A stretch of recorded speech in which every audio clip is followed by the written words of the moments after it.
La façon dont vous commencez votre journée révèle, en silence, le type de vie que vous êtes en train de construire. Les premières heures du matin peuvent être l'élan qui vous rapproche de vos objectifs, ou le poids invisible qui vous maintient dans la stagnation. Et le plus curieux, c'est que la différence entre ces deux chemins ne réside presque jamais dans de grandes décisions, mais dans des habitudes si simples que la plupart les ignorent. Il existe un schéma commun chez les personnes qui réussissent davantage. Elles traitent leur matinée comme un territoire sacré. Elles ne commencent pas la journée en réagissant au monde. Elles la commencent en créant leur propre rythme. C'est comme si, avant même que la journée ne commence réellement, elles avaient déjà remporté une bataille intérieure, celle entre rester en pilote automatique ou choisir d'agir avec intention. Ces 7 habitudes ne sont pas une formule magique. Ce sont des rituels de conscience. De petits choix qui, lorsqu'ils se répètent, construisent un esprit solide, un corps léger et une énergie inébranlable. Si vous voulez comprendre ce qui sépare vraiment ceux qui ne font que survivre de ceux qui vivent avec un but, laissez un like, abonnez-vous à la chaîne et venez avec moi, car ce que vous ferez dans les prochaines matinées peut tout changer. Première habitude. Se réveiller pour soi avant de se réveiller pour le monde. La première chose que vous faites en ouvrant les yeux définit le type d'énergie que vous porterez jusqu'à la fin de la journée. La plupart des gens se réveillent déjà en réaction. Ils attrapent leur téléphone, plongent dans les messages, les notifications, les nouvelles, et en quelques secondes, leur esprit est capturé. Avant même le café, ils sont déjà épuisés. Mais les personnes qui vivent avec intention se réveillent autrement. Elles se connectent d'abord à elles-mêmes, avant de se connecter au monde. J'ai compris cela à une période de ma vie où j'avais l'impression de courir sans cesse, même à l'arrêt. Le réveil sonnait et j'étais déjà en mode automatique. Ouvrir le téléphone, tout vérifier, me comparer, me dépêcher. Jusqu'au jour où, fatiguée de me sentir épuisée avant 8 heures, j'ai décidé de changer. Je me suis réveillée et je me suis assise sur le lit. Je suis restée en silence pendant 2 minutes, à respirer. Sans écran, sans bruit, juste moi et le nouveau jour. Cela peut sembler insignifiant, mais ce fut un tournant. Mon esprit, qui autrefois s'éveillait dans la précipitation, a commencé à s'éveiller dans la présence. Se réveiller pour soi-même, c'est se rappeler chaque jour que vous êtes le centre de votre propre journée, pas le monde extérieur. Commentez « Je me réveille pour moi, pas pour le chaos ». Cette phrase représente le premier pas vers une journée commencée en pleine conscience, et non sous l'impulsion. Deuxième habitude, nourrir l'esprit avant le corps. La façon dont vous nourrissez vos pensées le matin est aussi importante que ce que vous mettez dans votre assiette. Ce que vous consommez dans les premières heures de la journée peut élargir ou limiter votre énergie. Les personnes qui construisent donc des journées puissantes commencent par nourrir ce que personne ne voit, l'esprit. J'ai vécu l'opposé pendant longtemps. Ma matinée commençait avec les réseaux sociaux, les comparaisons et les nouvelles négatives. En quelques minutes, mon énergie chutait. Je n'avais même pas encore pris mon café que je sentais déjà le poids du monde. Jusqu'au jour où j'ai lu une phrase qui m'a marqué « L'esprit est un sol. Plante-y ce que tu veux récolter tout au long de la journée. » À partir de là, j'ai décidé de changer mon rituel. J'ai commencé à débuter ma journée en écoutant quelque chose qui m'inspirait. Un livre, un audio, un texte qui me rappelait mon objectif. Les premiers jours, cela paraissait insignifiant. Mais avec le temps, j'ai remarqué quelque chose de transformateur. Mes journées devenaient plus claires, plus concentrées, plus légères. Ce que vous nourrissez grandit. Si vous commencez la journée en vous nourrissant de bruit, le chaos grandit. Si vous commencez en vous nourrissant de but, le but vous guide. Il arrive un moment où vous réalisez que le problème n'est pas le monde. C'est la façon dont vous vous percevez à l'intérieur de celui-ci. C'est là que tout change. Parce qu'il ne sert à rien d'essayer d'organiser votre routine si, en vous, il règne encore un désordre émotionnel et une peur de l'avenir. Et c'est précisément pour cela que tant de femmes se sentent prisonnières.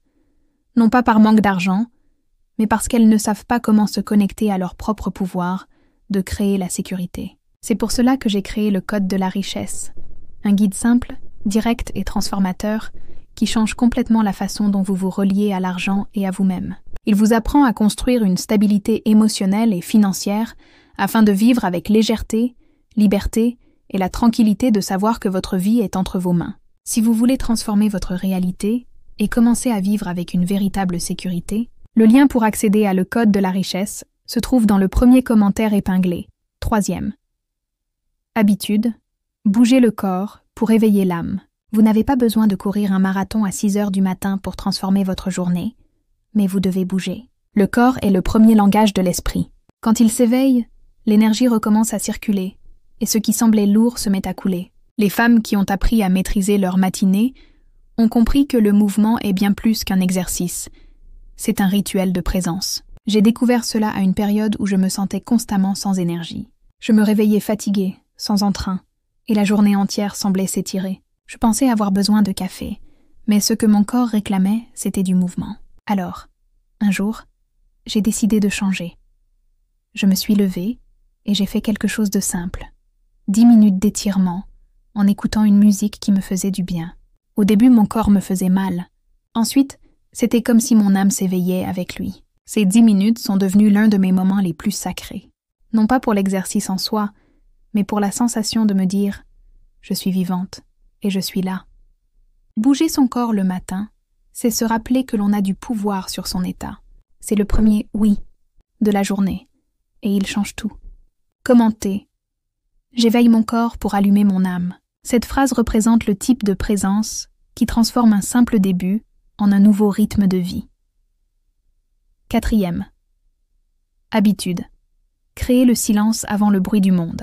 Nous vivons à une époque où le silence est devenu un luxe. Dès les premières heures, le son des notifications, les voix, les obligations, tout envahit avant même que l'esprit ait eu le temps de se réveiller pleinement.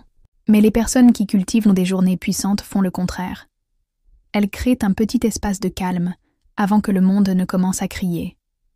J'ai découvert ce pouvoir par hasard. Un matin, je me suis réveillée avant le réveil. Au lieu de prendre mon téléphone, je suis restée allongée en silence. Aucun son, aucune précipitation. Pendant quelques minutes, j'ai simplement respiré et écouté mon propre cœur. C'était une sensation étrange, presque inconfortable, comme si je ne savais plus rester seule avec moi-même. Mais quelque chose a changé après cet instant.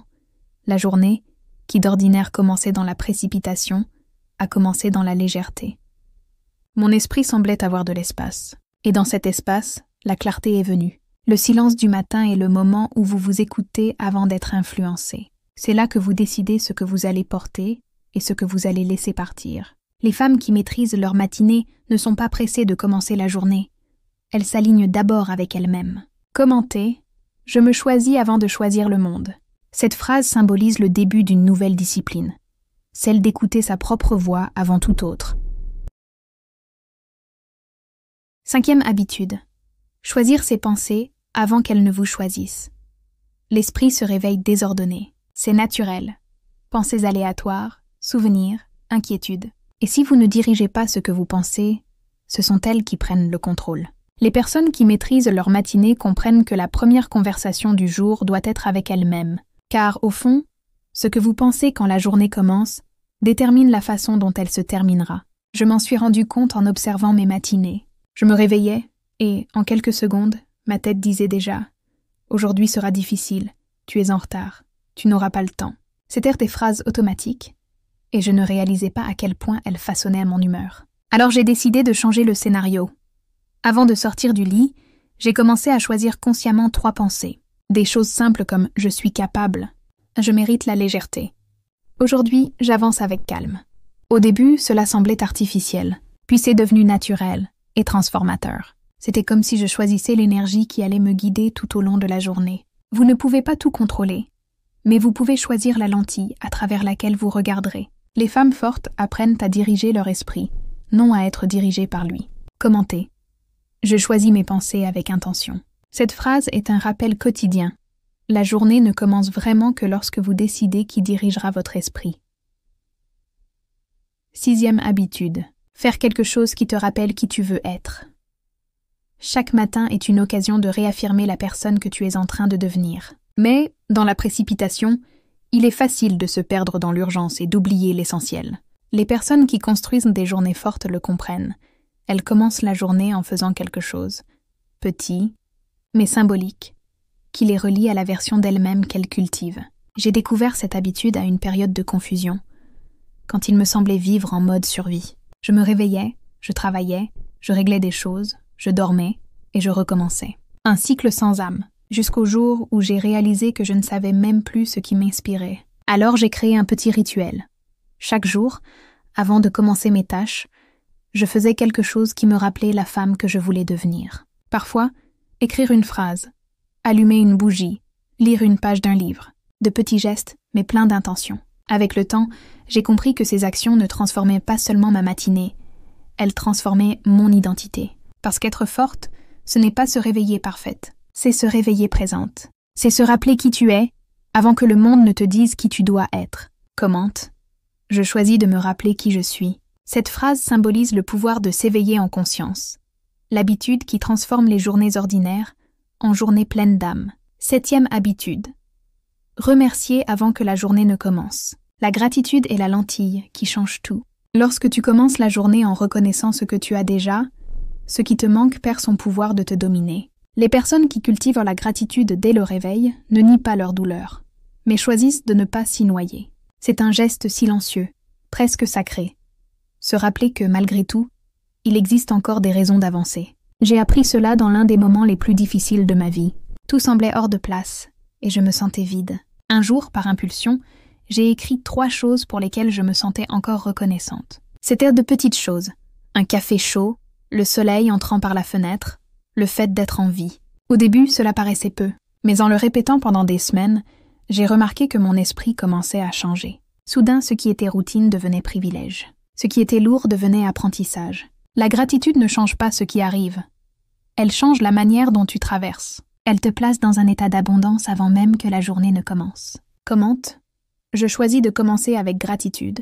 Cette phrase représente à la fois la fin et le commencement, la clôture d'un cycle et le début d'une nouvelle façon de s'éveiller. Ces 7 habitudes ne sont pas des tâches, ce sont des ancres. Se réveiller pour soi avant le monde, nourrir l'esprit, bouger le corps, créer le silence, choisir ses pensées, se souvenir de qui l'on est et remercier. Chacune d'elles est un rappel. Le pouvoir d'une grande journée naît dans des minutes que personne ne voit. Il n'existe pas de matinée parfaite, mais il existe l'intention. Et lorsque tu commences la journée dans la présence, même le chaos trouve un autre rythme. Alors, si cette vidéo t'a donné envie de changer ta façon de te réveiller, laisse ton like, abonne-toi à la chaîne et commente. Je choisis de commencer la journée avec moi. Parce que lorsque tu commences par toi, c'est tout le monde qui change de ton.